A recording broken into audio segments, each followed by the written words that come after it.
Ada nikmat batinah, yaitu kepuasan mendapatkan ma'rifatullah. Yaitu ulang lagi, kepuasan mendapatkan apa? Ma'rifatullah. Itu nikmat batin. Baik yang terkait Allah maupun terkait logika-logika tasawuf. Terkait Allah misalnya gini, misalnya kula mikirnya. Kula nu bolak-balik matur niki, berkali-kali di tempat ngaji ini. Mugi-mugi jenengan eling, mboten gadah masalah ingatan ini eling-eling. Eling-eling tenan. Wong nak soleh, ya soleh, soleh. Cek soleh mulai cilik, cek soleh dadakan terus husnul khotimah. Pokoknya napa? Soleh. Niku nak mati, niku bumi ku nangis. Nangise bumi ku kekurangan utawi kalong wong sing sujud ning ndekne. Ya Allah Gusti, biasanya wonten tiyang niku sujud teng nggen kula, dia berperilaku baik teng nggen kula, sakniki tiyang niku pun jenengan ambil, nangis bumi. Sakniki sing urip arek bedua-bedua, damel narkoba, damel ngefly, damel macam-macam lah. Itu nangis bumi. Langit semeneng. Semeneng. Gusti matur nuwun Gusti, orang itu saya tunggu lama, sekarang sudah engkau angkat ke tempat kami. Maksudnya diangkat teng langit. Sing bumi nangis, sing langit napa? Seneng. Nah kemudian kita berpikir begini, bumi kok iso nangis itu piye? Nah itu terserah, sampai apa termasuk ulama zahir, apa termasuk ulama batin. Kalau ulama zahir mengatakan bumi nangis itu mau kinayatun anil husni, pokoknya pantasnya bumi itu susah, wong kelangan putra terbaiknya. Tapi nak cara ulama-ulama hakikat yang mengenali sekali betapa kudrohnya Allah, betapa kudrohnya Allah itu tidak terbatas. Itu yang meyakini bumi nangis itu nangis tenan. Misalnya ngaten kula tak terangno malih ya. Kowe bayangno dadi Nabi Adam, ngrungokno kowe. Kowe bayangno dadi Nabi Adam. Nabi Adam tenan maksudnya. Terus Nabi Adam orang pertama dia tahu betul kalau dia dicipta dari bumi. Dan dia pula tahu betul, beliau tahu kalau dia bisa ngomong, bisa mikir, bisa macam-macam. Terus indukannya beliau itu bumi. Mesti pikiran Nabi Adam, jangan-jangan bumi ini juga bisa berpikir kayak saya. Ini kan materi saya, karena saya dari bumi ini bisa ngomong, bisa melihat macam-macam. Terus bedanya apa? Manusa mbek napa? Umpama kowe dadi Nabi napa? Adam. Orang yang dekat sekali, qoribu ahdin, dekat sekali dengan kesaksian kudroh Allah. Gini ku dekne roh nak materi ini ke bumi, dan dia orang pertama yang urung lali kamane. Tapi ketika sudah ribuan orang, mungkin jutaan orang lali, seakan-akan bumi itu tidak jenis dari kita. Bumi adalah hal yang berbeda dengan kita. Kita manusia berakal, bumi itu benda mati. Terus kowe katut wong goblok-goblok, bumi itu benda mati. Sajane ya rada kriminal wong Islam muni bumi itu benda mati. Enggak bisa berpikir, yang bisa berpikir hanya manusia. Itu kengawuran-kengawuran yang kita ciptakan sendiri, kita wariskan turun-temurun. Umpama kowe iku dadi ulama, ngomong ngono iku isin. Bumi kok nyekseni kowe sujud, banyu nyekseni mbok pangan, mbok ombe kanggo sujud. Semua itu bersaksi tentang kita. Ya, lah nek sampean tanglet kula, cara melogika gimana? Begini, tak wari cara gampang-gampangan ya. Tawarai tauhid sing kasyaf. Tauhid ini yang dawuh Sayyidina Ali lau kusifal khoto'u mastatu yakinan. Umpama somben tutup-tutup iku dibuka, akulah imanku ora tambah mbek pangeran. Karena tren dunia dan akhirat sama. Zaman ning dunia ya Allah ala kulli saing godin, kok zaman ning akhirat ya Allah ala kulli saing. Cara Sayyidina Ali, somben aku wis matilah imanku ora tambah, meskipun aku ora swarga neraka. Lah kena napa? Darah padha wae, ning dunia ya pertunjukan kudratullah, ning akhirat ya pertunjukan kudratullah. Jadi pikirannya Sayyidina Ali seperti itu. Saya kan lahir misalnya tahun 1970. Berarti mulai Nabi Adam itu saya kan nggak ada. Ngerti-ngerti ada. Saya mengira waktu zaman tidak ada itu panjang apa cepat? Cepat, karena kita tidak melalui itu. Ujuk-ujuk wujud. Kadang kalau mati ya wedi kan. Mau mati jebule kiamat 1 juta tahun kasih apa nang kuburan. Maksudnya Khalillah itu. Makanya aku ya ora roh, tak tinggal turu sakmono kan yo nglilir. Nang nglilir terus nanti terus. Apa mlaku-mlaku nang donya apa piye nak turu ya kok ngani ngoyo turu kok ribuan tahun lintas. Terus ya apa jajal? Sampeyan tak takoki, misale sampeyan ning kuburan iku apa? Apa ngadepi muka nakir tukaran terus itu keselen tukaran kok nopo ratusan ribu mungkin. Nah terus kita dilatih. Kata Sayyidina Ali gampang latihan seperti kata Sayyidina Ali, apa gampang udah jadi wong alim. Pada akhirnya kita ini aku zaman urip yo ora roh karepe, ngerti-ngerti urip, mati yo ora roh karepe. Pas mati sampean petangin dah yo ora roh karepe, pokoke wa mata sauna illa ya syawah. Makanya masyhur itu dia ketemu orang ateis. Dia orang ateis itu anti Tuhan, anti Tuhan pokoknya. Dia ditanya, lalu kamu hidup itu karena siapa? Ya enggak tahu hidup. Lalu kamu mati yang menentukan siapa? Ya enggak tahu, kalau tahu mati. Ya berarti Anda enggak bisa menentukan diri kamu sendiri. Akhirnya dia taslim, ya ada yang menentukan. Lah ya ada yang menentukan itu dalam Islam disebut apa? Allah, disebut kalimatu haqqin alaiha nahya wa alaiha namut. Jadi kalau maknani itu kalimat yang benar-benar nyata, yang karena kalimat itu pula kita mendapat kehidupan, yang karena kalimat itu pula kita mati, yang karena kalimat itu pula kita akan bangkit lagi. Itu yang makna hakikat. Tapi kalau makna syariat enggak begitu. Kalau makna syariat begini, dan ini benar juga. Mengenai kena ada di ulama, ciri utama ulama itu jami'ul bayan. Dia kalau menjelaskan itu indah sekali dan orang pasti taslim. Sama saya tak warai tenan. Sama kan biasa wiridan la ilaha illallah kan biasa, mulai mimpin tahlil sampai kepeksa mergo do tahlil melok, sampai sing darani bid'ah akhirnya ya melok tanggane napa? Tahlil. Semuanya wal. Kata Ibnul Qayyim Al-Jauziyah dalam kitab Zadul Ma'ad. Kitab Zadul Ma'ad itu kitab kesayangannya Sayyid Abdul Al-Haddad. Sayyid Abdul Al-Haddad itu pengarang kitab Zadul Ma'ad. Padahal kitab ini dikarang oleh muridnya Ibnu Taimiyah. Abdul Al-Haddad itu gak seneng Ibnu Taimiyah tapi seneng muridnya. Jadi di sini ulama ya demokratis. Gak seneng gurunya tapi seneng. Saja nih Ibnu Taimiyah itu orang baik. Ya ulama top ya baik, ya waras top. Tapi ngerti-ngerti Wahabi itu identik dengan Ibnu Taimiyah. Akhirnya ulama ahli sunnah penyebut itu terus isin. Mulane kiai-kiai ra ono sing dalil kok Ibnu Taimiyah mergo dicap Wahabi. Padahal Ibnu Taimiyah wong alim.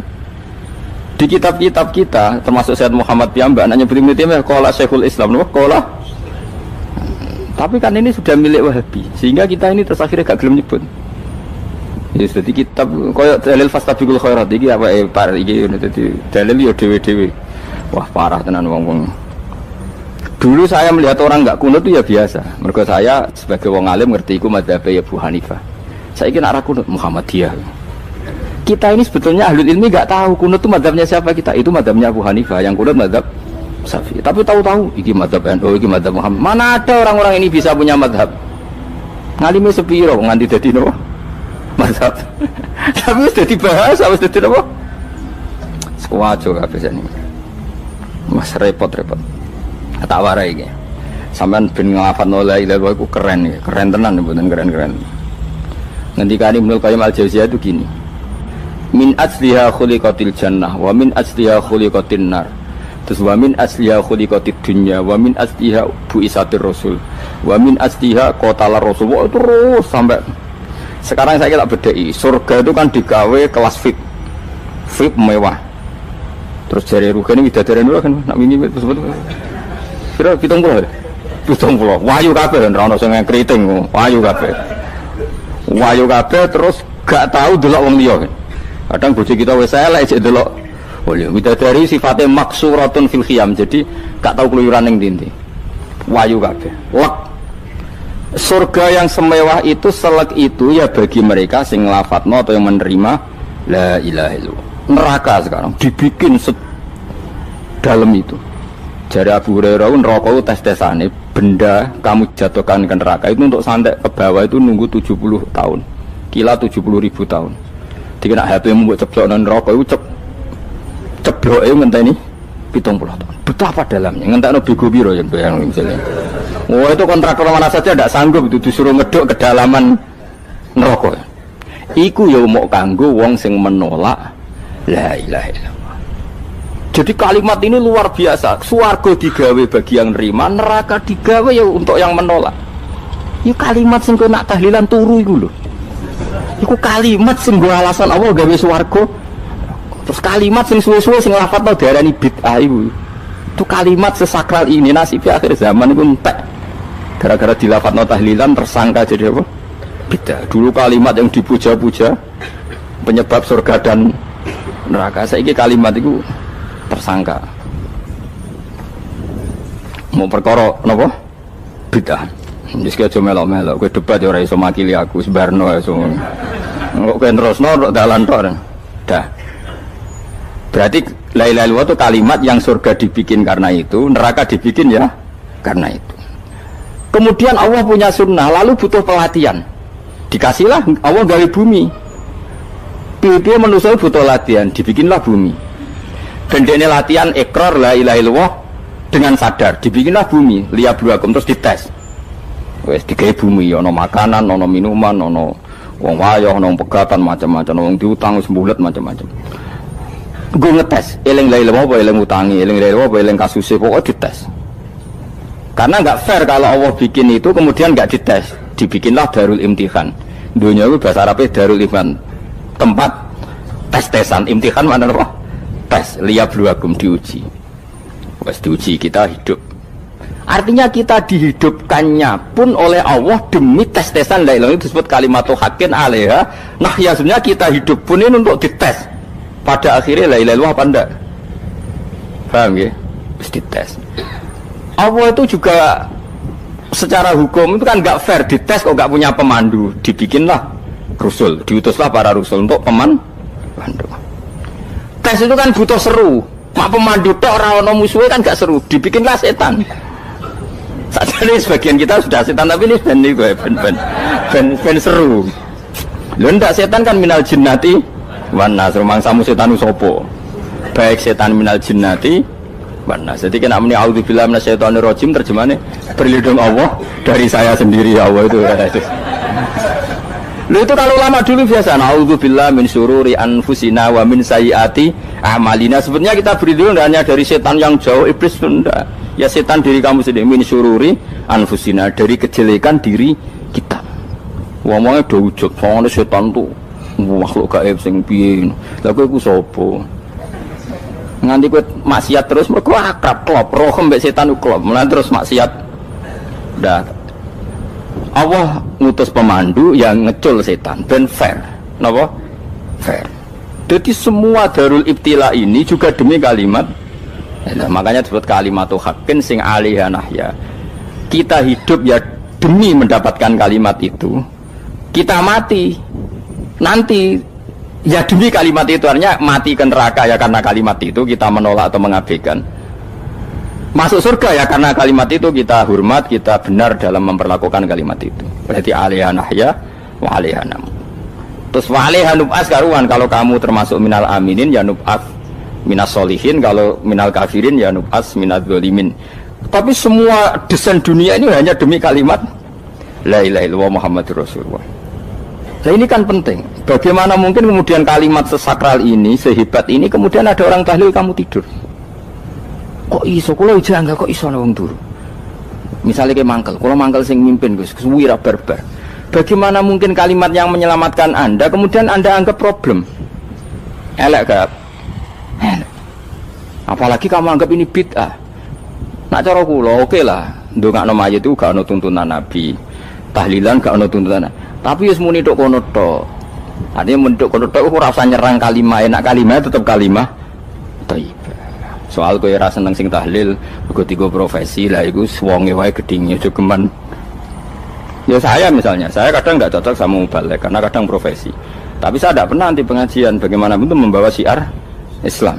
Tapi kalau mubalek kadang ora seneng, kadang takok entuke piro. Bareng sangone sithik, kok sumpah mek transportasi ini. Lah ngono kok mbok senengi ku piye? Tapi kita terus gedeng keliru, itu sungguh siar Islam. Mana ada pengajian didengar orang banyak tanpa mubalek? Gak iso. Ini iso melepukno barang-barang ra penting jadi penting iso. Lah cara guruku teng sareng, lha ngapain melepuk nganggo panggung barang perkara. Tapi kadang ya benar. Yang namanya mudin mubalek ya itu bisa benar bisa salah, tapi kamu gak boleh gedeng kalimatnya. Pilih kalimat itu kalimat hak. Ini penting kalau utarakan, sehingga zaman Nabi Sugeng ini rungokno tenan ngaji kula. Zaman Nabi Sugeng ada sahabat Namanya itu Usamah bin Zaid. Ini sahabat kesayangannya Nabi, hibbu Rasulillah. Usamah itu diutus Nabi perang. Ini dengerin ya, diutus perang. Pas perang itu si kafir tadi memenggal temannya. Ada yang tangannya putus, kakinya putus. Wah, seorang kafir ini sudah luar biasa. Bacok sana, bacok sini. Ketika terdesak oleh pasukan Usamah, kebetulan Usamah ini cakap ya, sama beberapa temannya orang Ansor. Orang kafir yang sudah Koto'a arjulana wa koto'a aidiana, dia pas terdesak bilang la ilaha illallah. Terus sama Usamah tetap ditusuk, dibunuh karena dia berpikir ini qolaha muta'awid, dan dia melafadzkan kalimat itu hanya berlindung dari pembunuhan. Setelah dilaporkan Nabi itu marah besar. Nabi ngendikan kaifa anta ya Usamah bila ilaha illallah idza ja'at bika yaumal qiyamah. Kowe nek ditakoki la ilaha illallah ku piye? Piye wis ngomong la ilaha illallah, tapi sampai ngomong ngoten sausé ngetoki tangan kula, maksudnya tangan kula tangan kelompok saya, kaki saya. Nabi tetap jawab kaifa bila ilaha illallah idza ja'at bika yaumal qiyamah. Pokoknya Nabi menyoal terus. Sampai menjadi fatwa ijma'nya fuqaha, siapapun yang melafatkan la ilaha illallah harus kita terima, meskipun qolaha muta'awidzan, meskipun saat melakukan hanya cara zahir berlindung dari kematian, sehingga kita terima. Orang kafir yang 80 tahun kafir melafatkan la ilaha illallah 1 menit menjadi mukmin. Sampai ada ayat kulil ladzina kafaru iyantahu yufar lahum ma qad salam. Ini kalimat yang sakral, bahkan kafir yang 80 tahun saja menjadi mukmin hanya karena melafatkan la ilaha illallah. Mulane yang ngaji saya, yang seneng saya, jangan pernah kamu mengatakan ada bid'ah yang orang bisa jadi kafir. Bagaimana mungkin orang mukmin yang ke kuburan dan melafatkan la ilaha illallah kamu katakan kafir? Padahal kalimat ini yang kafir 80 tahun saja menjadi mukmin. Saiki ana wong nglafatno la ilaha illallah mergo salah tempat pinggir patok mbok arani kafir. Kok aneh. Wong sing kafir 80 tahun dadi mukmin iki gara-gara nglafatno la ilaha illallah dadi kafir. Mergo mau salah tempat ning pinggir apa? Patok. Mbok yen ora cocok muni nganggur, wong sering ziarah ku nganggur. Nyatane ya tenan. Cara dekne pegawai negeri ora sering ziarah. Nah, tapi ora usah muni kafir gak mungkin lah. Coba kalimat ini itu orang kafir yang 80 tahun menjadi apa coba? Dengan melafadzkan kalimat ini. Mukmin kan? Berarti kalimat ini adalah kalimat penghilang kekafiran. Lalu karena dilafadzkan secara salah dianggap kafir. Hanya karena bid'ah, itu tidak mungkin. Makanya sebetulnya Wahabi yang alim-alim itu tidak berpendapat demikian. Saya punya beberapa referensi Wahabi yang alim itu tidak pernah mengkafir-kafirkan orang karena perdebatannya seperti itu. Tapi saat ini wis kuwajo. Sebenarnya kalau orang alim itu ya mirip-mirip, entah Wahabi entah tidak mirip-mirip. Karena kalimat tadi. Wahabi itu kitab terbesarnya itu Ibnu Taimiyah. Ibnu Taimiyah itu punya murid Ibnu Qayyim Al-Jauziyah. Itu sampai sekarang saya lihat di fatwanya Ibnu Taimiyah itu begitu hormat sama orang-orang kita ini sama. Tapi tahu-tahu lewat penyaduran sana sini terus menjadi kacau. Jadi kalau balik ini malah sampai nak kepengen dua nikmat batinah seperti tadi yang saya utarakan. Swarga dicipta sedemikian mewah ya demi yang menerima la ilaha illallah. Terus neraka dibikin se ekstrim itu juga bagi yang nolak. Kemudian dibikin daru pelatihan yaitu dunia ya karena kalimat berarti kalimat itu luar biasa. Wa biha qamatis samawati wal ardu. Kalimat ini pulang menjadikan langit bumi berdiri. Lalu sekarang kita bisa ngomong, bisa berpikir, bisa ngadekno BPKB macam-macam. Itu karena kita sendiri apa karena kudratullah? Saya tanya. Karena kudratullah. Kalau karena kudratullah, apa susahnya Allah bikin kemampuan tanah ini nangis, tanah ini susah. Wong podo-podo kowe iso nangis, iso mikir ya mergo kudratullah, ndak karena kamu. Harusnya ya sama, bumi-bumi ini bisa menangis juga karena kudratullah. Makanya bumi ini menangis ketika enggak ada orang yang sujud. Iku ya mungkin. Wong zaman kowe iso nangis ya krana kudratullah, mestine bumi yang kamu katakan benda mati, hakikatnya dengan kudratullah juga sama dengan kita. Mulane tenggene kitab Al-Husunul Hamidiyah, kula ngrasa utang tenan mbek kitab. Dulu saya ngaji 2 tahun kitab Al-Husun. Kitabnya kecil tapi saya ngaji itu 2 tahun. Berkali-kali saya ulang. Itu beliau cerita gini. Dia yang ngarang itu orang alim, kebetulan dia orang India. Memang kelebihannya kitab dikarang orang Arab itu luweh bulet. Wong Arab kan semuanya Islam, karangannya itu standar. Ini dikarang wong India. Di Tonggo Blodor, di masjidnya, dikarang ulama yang masyarakatnya itu udah karu-karuan. Beliau cerita itu gini, manusia itu punya satu kebodohan, di mana kebodohan itu disebabkan oleh robtul asbab al-adiyah, mengkaitkan sebab sing biasa-biasa. Misalnya gini, sama saya kita omongi, misalnya ada orang bilang gini, batu ini nanti itu menjadi ayam. Orang bilang mukhal apa enggak? Enggak, jawab saja. Mukhal. Kenapa bilang mukhal? Karena dikira enggak bisa kan? Enggak, jawab saja. Jawab satu-satu. Batu ini menjadi ayam. Kamu jawab mukhal. Alasannya apa? Alasannya tidak mungkin terjadi, apa kamu tidak bisa? Sebetulnya karena kamu tidak bisa. Udah. Lau ukhbiro dzakar rajul. Andai kan orang itu kamu kasih tahu, klungsu ini biji asem itu, biji pohon asem itu. Nanti yang kecil ini suatu saat besar. Setelah besar buahnya banyak, tambah besar, tambah besar. Terus orang bilang mungkin.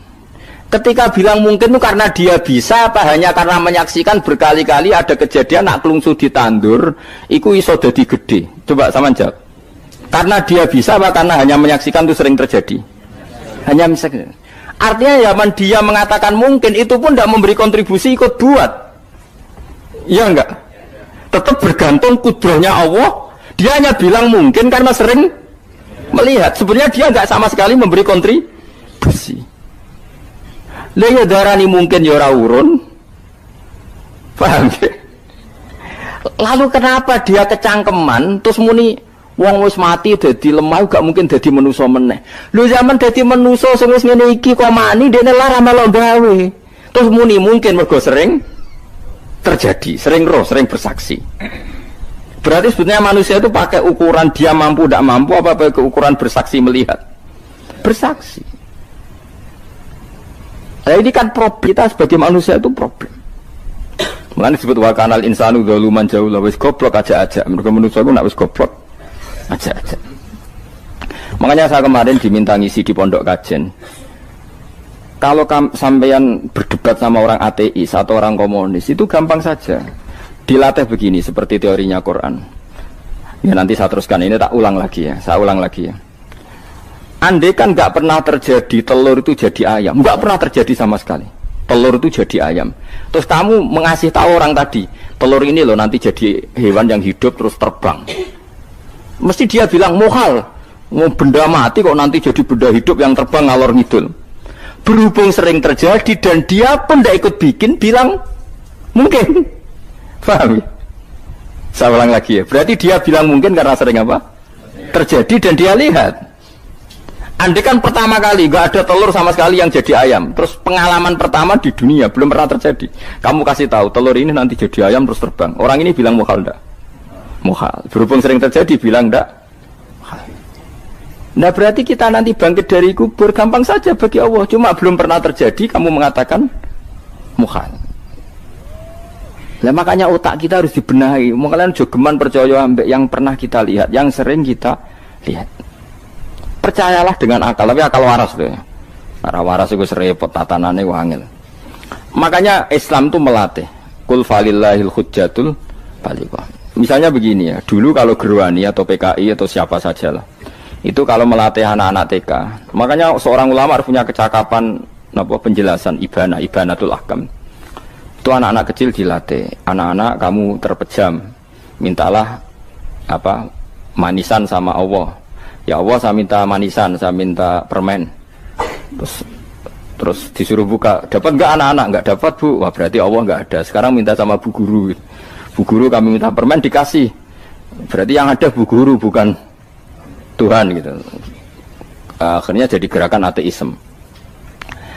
Nah sebetulnya untuk melawan gerakan itu kita harus melatih begini misalnya gini. Saya itu pernah ketemu sama orang yang berpikiran komunis. Oh komunis juga.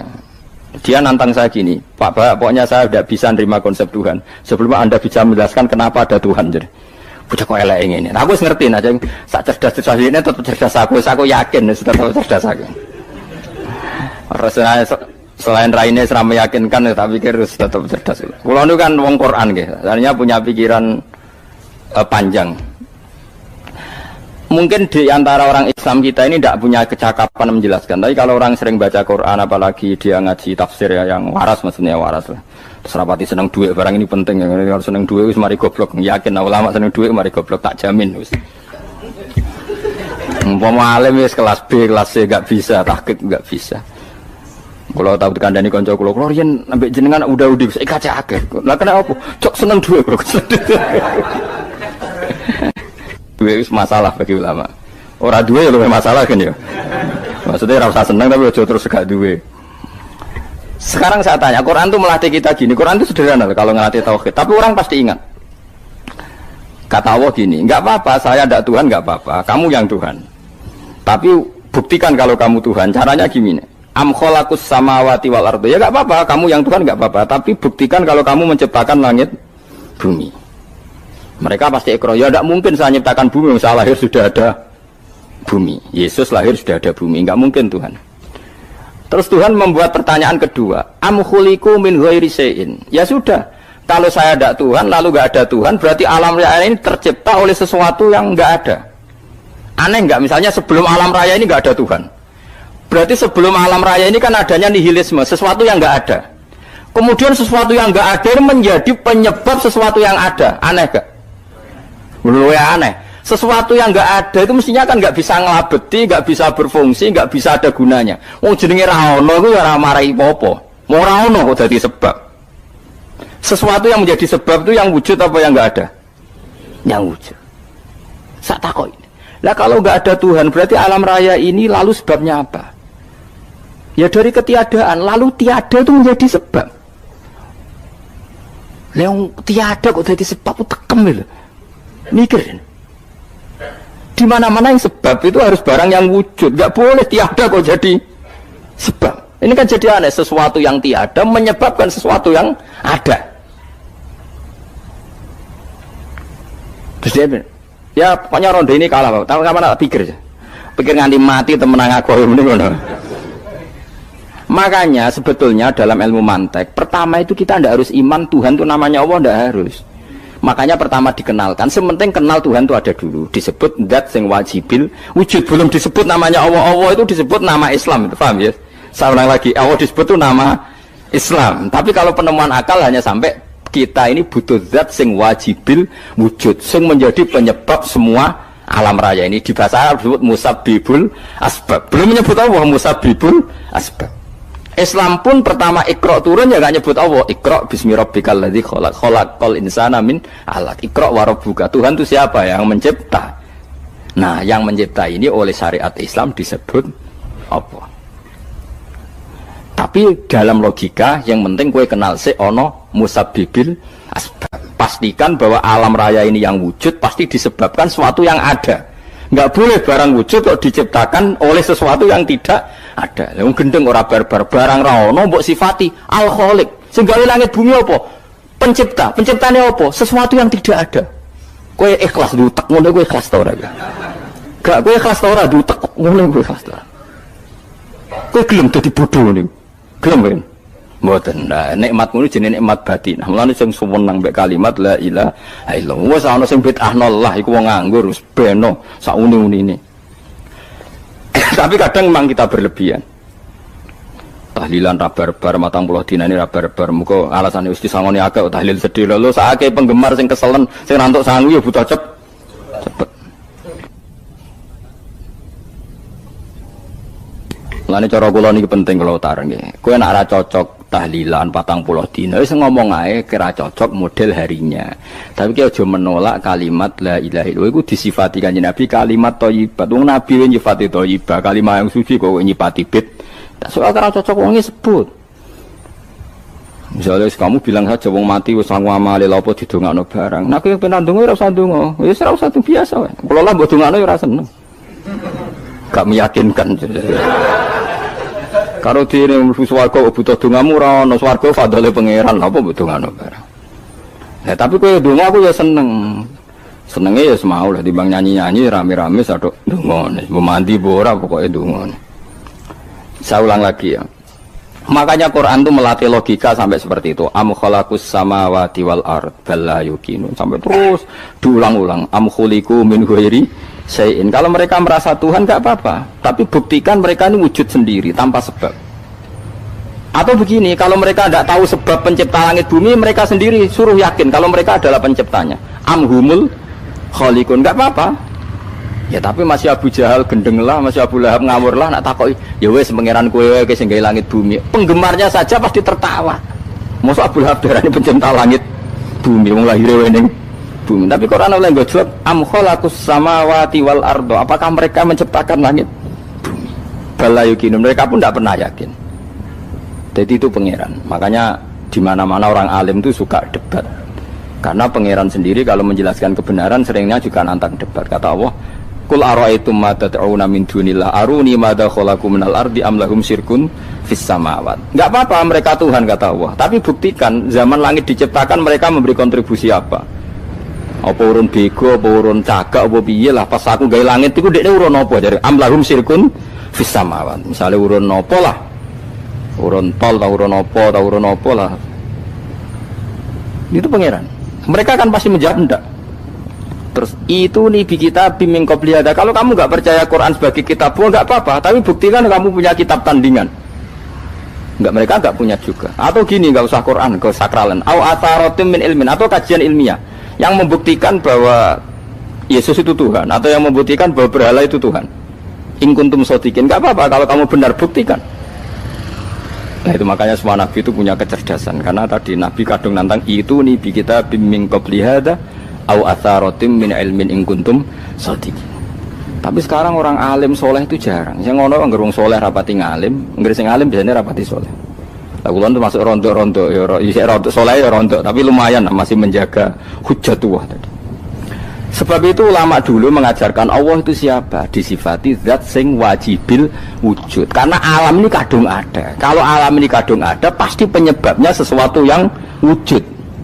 Tapi kalau wujudnya mungkin, bahaya. Wong sing gawe wae wujude terima mungkin bisa wujud bisa tidak. Makanya dipermanenkan yang gawe alam ini zat sing wajibil wujud. Sing wujudnya wajib. Wajib itu enggak bisa enggak pasti wujud.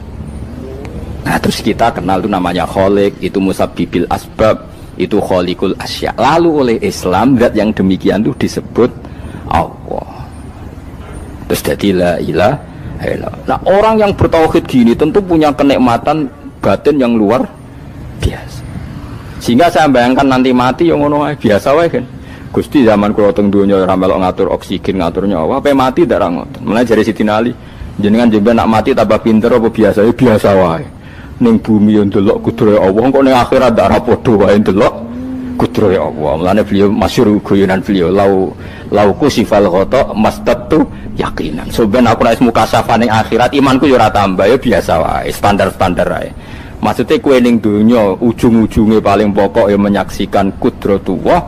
So ben ning akhirat ujung-ujungnya paling pokok ya delok kudratullah. Ning dunya saiki Allah ya matlubi sing kita cari, so ben ning akhirat ya Allah matlubi. Paham ya? Artinya hukum dunia dan akhirat itu sama. Kita di dunia golek ridane Allah, ning akhirat ya golek napa? Ridane Allah. Lah nek soal kecil itu, tapi ning akhirat kan masalah Gus pun rokok masalah, diutang ditagih yo masalah, kere suwi ku yo masalah. Ya biasa jenenge makhluk anane masalah. Sing ora oleh di masalah ku pangeran. Pangeran duwe masalah. Biasa wae. Lah makanya kula suwun nggih aja geman gedeng